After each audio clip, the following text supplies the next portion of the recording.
Hello friend, સ્વાગત છે તમારું માય સ્ટડી યુટ્યુબ ચેનલમાં. આજે આપણે રેલવે ગ્રુપ ડેના જીકે જીએસના ત્રીજા લેક્ચરમાં 25 એમસીક્યુ સોલ્વ કરીશું. આગળના બે લેક્ચર ના જોયા હોય તો લિંક ડિસ્ક્રિપ્શનમાં છે, જેને ચેકઆઉટ કરી લેજો. તો શરૂઆત કરીએ પ્રથમ પ્રશ્ન. નીચેનામાંથી કઈ નદી યમુના નદીની સહાયક નદી નથી? બેતવા નદી, ગંડક નદી, હિંડન નદી કે ચંબલ નદી? નીચેનામાંથી કઈ નદી યમુના નદીની સહાયક નદી નથી? તો સાચો જવાબ છે ગંડક નદી, જે બેતવા યમુના નદીની સહાયક નદી નથી. જ્યારે બેતવા, હિંડણ અને ચંબલ નદી યમુના નદીની સહાયક નદીઓ છે. કયા રાજ્યમાં આદિવાસી તહેવાર ભાગવા પર્વ ઉજવવામાં આવે છે? ઝારખંડમાં, ઓડિશામાં, મધ્યપ્રદેશમાં કે છત્તીસગઢમાં? કયા રાજ્યમાં આદિવાસી તહેવાર ભાગતા પર્વ ઉજવવામાં આવે છે? તો સાચો જવાબ છે ઝારખંડ રાજ્યમાં ભાગતા પર્વ ઉજવવામાં આવે છે. લૂર નૃત્ય ફક્ત સ્ત્રીઓ દ્વારા જ કરવામાં આવે છે. આ નૃત્ય કયા રાજ્યમાં કરવામાં આવે છે? પંજાબમાં, હરિયાણામાં, ગુજરાતમાં કે ઉત્તર પ્રદેશમાં? લૂર નૃત્ય ફક્ત સ્ત્રીઓ દ્વારા જ કરવામાં આવે છે. આ નૃત્ય કયા રાજ્યમાં કરવામાં આવે છે? તો સાચો જવાબ છે હરિયાણામાં લૂર નૃત્ય કરવામાં આવે છે. નીચેનામાંથી કોણ પ્રખ્યાત તબલા વાદક નથી? કિશન મહારાજ, ઝાકિર હુસેન, શિવકુમાર શર્મા કે નિખિલ ઘોષ? નીચેમાંથી કોણ પ્રખ્યાત તબલા વાદક નથી?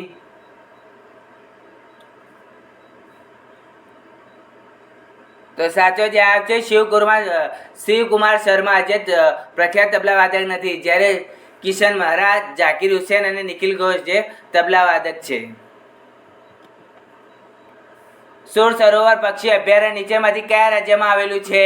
મધ્યપ્રદેશમાં, ગોવામાં, પંજાબમાં કે ઉત્તર પ્રદેશમાં? સુર સરોવર પક્ષી અભયારણ્ય નીચેનામાંથી કયા રાજ્યમાં આવેલું છે? તો સાચો જવાબ છે ઉત્તર પ્રદેશમાં સુર સરોવર પક્ષી અભયારણ્ય આવેલું છે. દુલહસ્તી પ્રોજેક્ટ કઈ નદી પર આવેલો છે? નર્મદા નદી પર, હિંડન નદી પર, ગંડક નદી પર કે ચિનાબ નદી પર? દુલહસ્તી પ્રોજેક્ટ કઈ નદી પર આવેલો છે?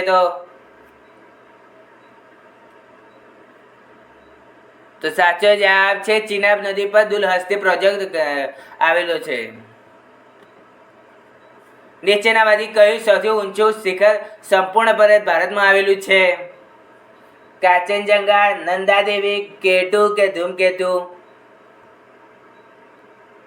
નીચેનામાંથી કયું સૌથી ઊંચું શિખર સંપૂર્ણપણે ભારતમાં આવેલું છે? તો સાચો જવાબ છે કાંચનજંગા, જે સંપૂર્ણ ભારતમાં આવેલું સૌથી ઊંચું શિખર છે. અને આમ પૂછે તો કે ભારતનું સૌથી ઊંચું શિખર કયું છે? તો કેટુ, જેને આપણે માઉન્ટ ગોડવિનના નામથી ઓળખીએ છીએ. કયા દેશને હજારો તળાવોનો દેશ કહેવામાં આવે છે? ભારતને, ડેનમાર્કને, ફિનલેન્ડને કે નોર્વેને?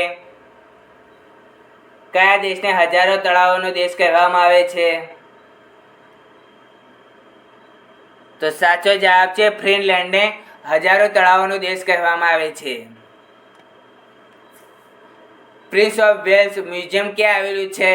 નવી દિલ્હીમાં, કોલકાતામાં, મુંબઈમાં કે ચેન્નઈમાં? પ્રિન્સ ઓફ વેલ્સ મ્યુઝિયમ ક્યાં આવેલું છે? તો સાચો જવાબ છે મુંબઈમાં આવેલું છે પ્રિન્સ ઓફ વેલ્સ મ્યુઝિયમ.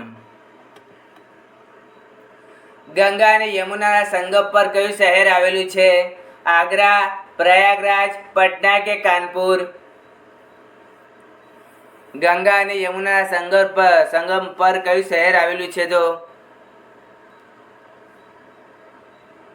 તો સાચો જવાબ છે પ્રયાગરાજના અંદર ગંગા અને યમુના નદીના સંગમ સ્થળે પ્રયાગરાજ શહેર આવેલું છે. વેકલની નામનું તીર્થ સ્થળ કયા રાજ્યમાં આવેલું છે? તમિલનાડુ, ઉત્તર પ્રદેશમાં, તમિલનાડુમાં, ઓડિશામાં કે આસામમાં? વેલંકની નામનું તીર્થ સ્થળ કયા રાજ્યમાં આવેલું છે? તો સાચો જવાબ છે તમિલનાડુના અંદર વેકલની નામનું તીર્થસ્થળ આવેલું છે. સૌથી ઊંચું રેલવે સ્ટેશન નીચેનામાંથી કયા રાજ્યમાં આવેલું છે? ઓડિશામાં, પશ્ચિમ બંગાળમાં, ઉત્તરાખંડમાં કે હિમાચલ પ્રદેશમાં? સૌથી ઊંચું રેલવે સ્ટેશન નીચેનામાંથી કયા રાજ્યમાં આવેલું છે? તો સાચો જવાબ છે પશ્ચિમ બંગાળમાં ભારતનું સૌથી ઊંચું રેલવે સ્ટેશન આવેલું છે.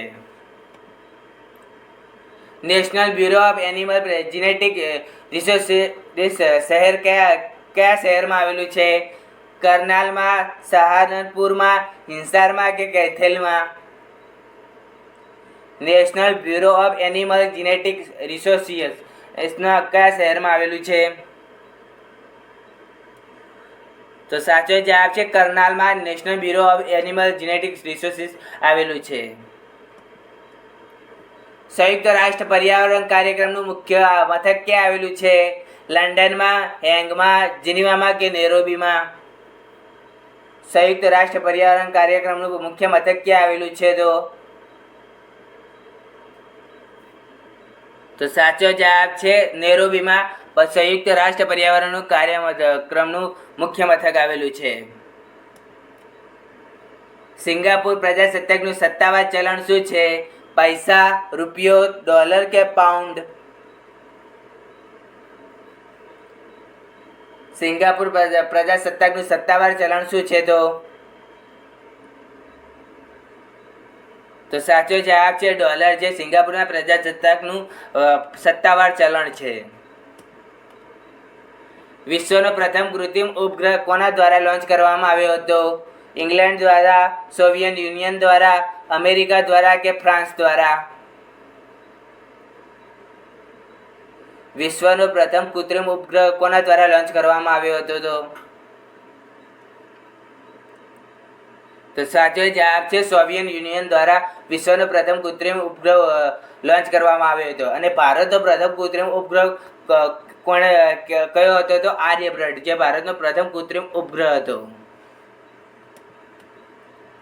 સૌથી ઊંડું લેન્ડ લોક્સ બંદર કયા રાજ્યમાં આવેલું છે?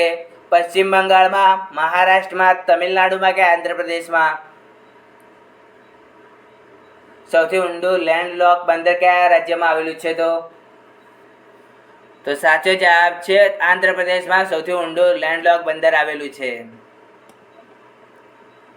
ભારતનો ઉત્તરીય છેડાથી દક્ષિણ છેડા સુધીનો વિસ્તાર કેટલો છે?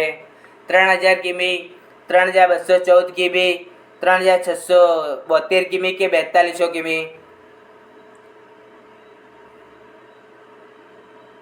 ભારતનો ઉત્તર છેડાથી દક્ષિણ છેડા સુધીનો વિસ્તાર કેટલો છે? એટલે કે જમ્મુ કાશ્મીરથી કન્યાકુમારી સુધીનો વિસ્તાર કેટલો છે ભારતનો? તો સાચો જવાબ છે 3214 કિમી છે ભારતનો ઉત્તરથી દક્ષિણ છેડાનો ઉત્તર. અને ભારતનો પૂર્વ અને પશ્ચિમનો અંતર કેટલું છે? તો 2900 કિમી છે. મિનિકોય કયા કેન્દ્ર શાસિત પ્રદેશમાં ભાગ છે? લક્ષદ્વીપનો, દીવ અને દમણનો, લદ્દાખનો કે પોંડુચેરીનો? મિનિકોય કયા કેન્દ્ર શાસિત પ્રદેશનો ભાગ છે? તો સાચો જવાબ છે લક્ષદ્વીપનો ભાગ છે મિનિકોય. પિસાની નમેલી મીના ક્યાં આવેલી છે? સ્પેનમાં, ફ્રાન્સમાં, ઇટાલીમાં કે ઈરાકમાં? પિસાની નમેલી મીના ક્યાં આવેલી છે? તો સાચો જવાબ છે ઇટાલીમાં આવેલી છે પિસાની નમેલી મિનાર. ફોટુલા પાસ કઈ પર્વતમાળામાં આવેલું છે? પશ્ચિમ ઘાટમાં, જાસ્કરમાં, અરવલ્લીમાં કે નીલગિરીમાં? ફોટુલા ઘાટ કઈ પર્વતમાળામાં આવેલું છે? તો સાચો જવાબ છે જાસ્કરમાં આવેલું છે ફોટુલા ઘાટ. કયા ભારતીય રાજ્યની સરહદ મ્યાનમાર સાથે જોડાયેલી નથી? અસમ, મણિપુર, નાગાલેન્ડ કે અરુણાચલ પ્રદેશ? કયા ભારતીય રાજ્યની સરહદ મ્યાનમાર સાથે જોડાયેલી નથી? તો સાચો જવાબ છે આસામ સાથે જોડાયેલી નથી, જ્યારે મણિપુર, નાગાલેન્ડ અને અરુણાચલ પ્રદેશની સરહદ મ્યાનમાર સાથે જોડાયેલી છે. કેમ્પ ઓફ ઘોડા એરપોર્ટ કયા રાજ્યમાં આવેલું છે? બિહારમાં, ઉત્તરાખંડમાં, કર્ણાટકમાં કે ગુજરાતમાં? કેમ્પ ઘોડા એરપોર્ટ કયા રાજ્યમાં આવેલું છે? તો સાચો જવાબ છે કર્ણાટકમાં આવેલું છે કેમ્પ ઘોડા એરપોર્ટ.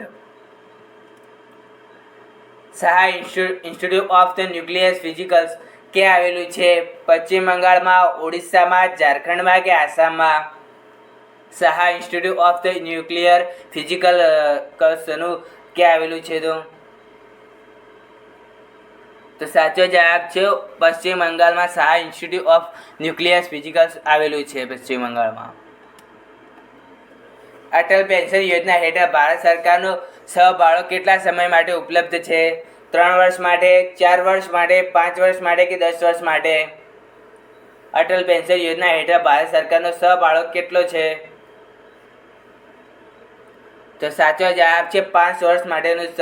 અટલ પેન્શન યોજનામાં ભારત સરકારનો સહભાડો 5 વર્ષનો હોય છે. ફ્રેન્ડ, તમને અમારો વિડીયો ગમ્યો હોય તો લાઇક, શેર અને સબસ્ક્રાઈબ કરો. મળેલા છે. બાય.